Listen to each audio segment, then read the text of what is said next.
Gennady comes in where it doesn't matter what style, he's one of the best fighters I've ever seen that cuts off the ring the way he does. And that's why he's always in a position to either deliver his punch or, to slip a punch. And how challenging.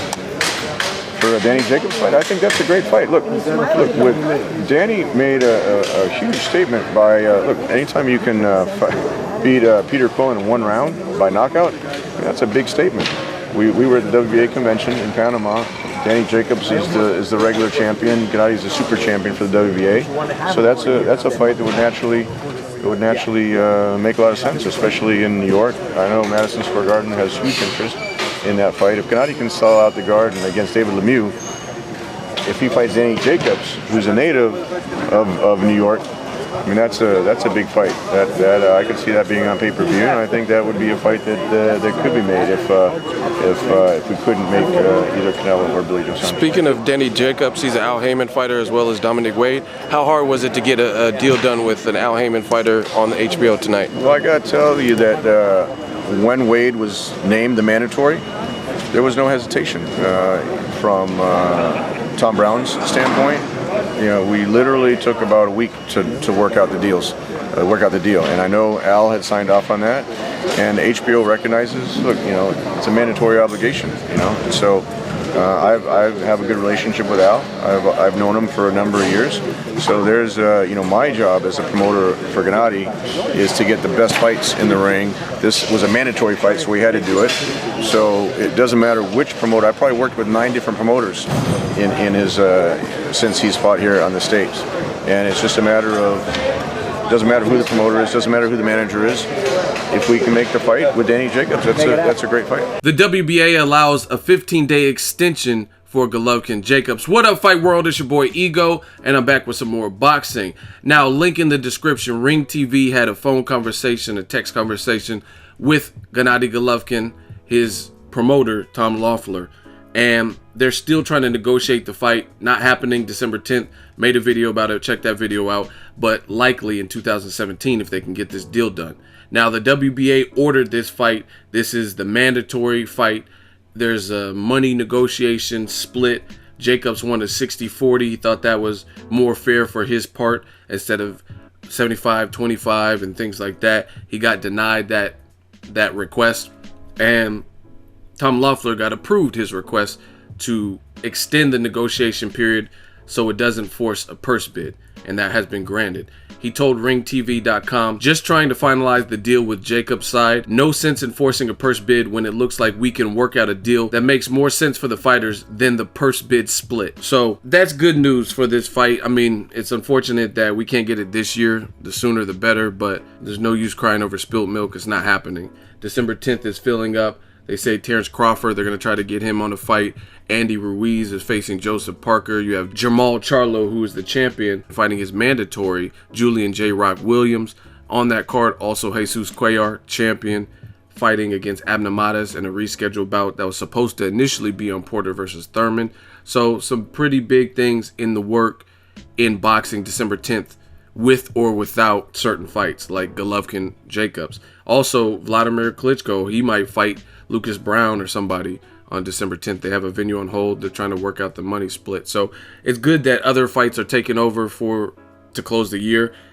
As far as this fight, I got to see it. I want to see it. Jacobs is a formidable opponent. They both have menacing power.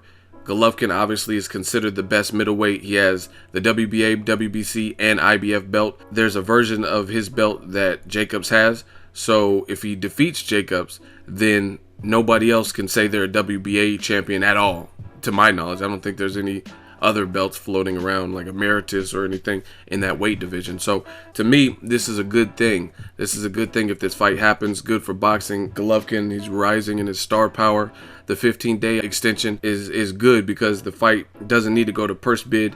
And bottom line is this: when it goes to a purse bid, for those, some people don't know what a purse bid is. It's basically like an auction, and whoever wins that auction has certain jurisdiction over that fight, like the venue, the date within a certain time frame. They can't be like, oh, I'm going to do it 2 years from now. You know what I mean? Can't do something like that. But they have certain parameters that from winning the license or whatever you call it the bid to that fight, you get certain perks. And it doesn't need to go to that because there's also built-in rules and stipulations. For mega fights, they should be able to work out some kind of deal, like Mayweather Pacquiao. Like, they were able to work out whatever deal with the networks and sponsors, whatever.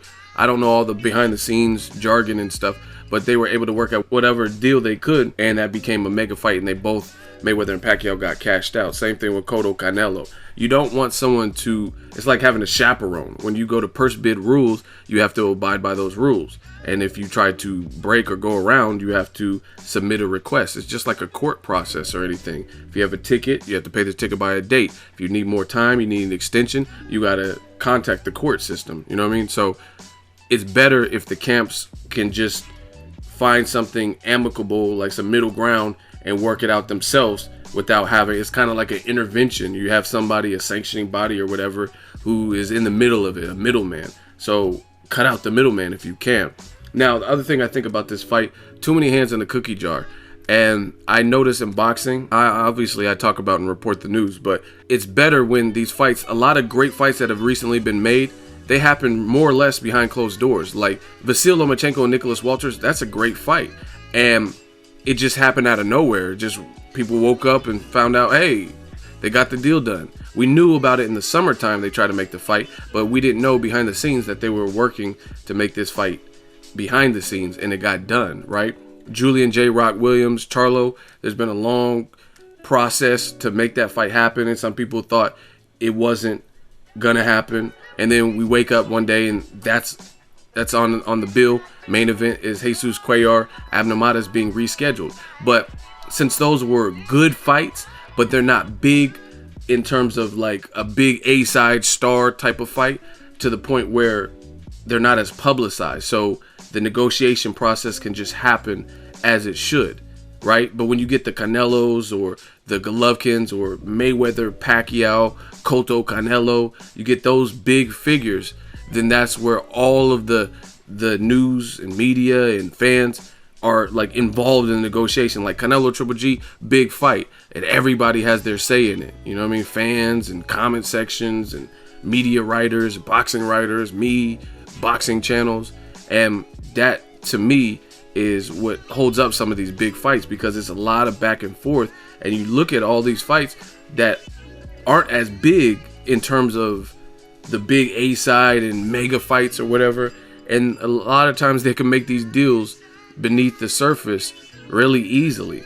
But it's when there's an interview every single day, there's an article every day about he said this and they said this and Kathy Duva said this and that, you know what I mean? That's where it becomes harder to make the Kovalev and Adonis Stevensons and stuff like that, because it's, again, too many hands in the cookie jar. So Triple G versus Jacobs, it is what it is, but I just want to see the fight. And I think it's probably wise that they do less during this sensitive process.